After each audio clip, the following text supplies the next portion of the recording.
Then this month, inside of Be Health Academy, we are doing a spring cleaning, and I would love to share some tips with you. How can you use the energy of clearing up the things that you don't need in your life anymore?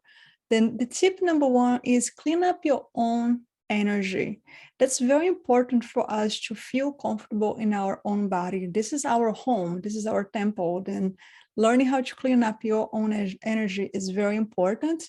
Tip number two, clean up the energy of your house. That's where you are all day long. Then you want to make sure that you feel really comfortable and feel safe in the place that you live. And tip number three, clean up the habits that does not serve you anymore. Whatever the habits that you know that it's making your health worse, then let's change that. Then what are the habits that you can change today?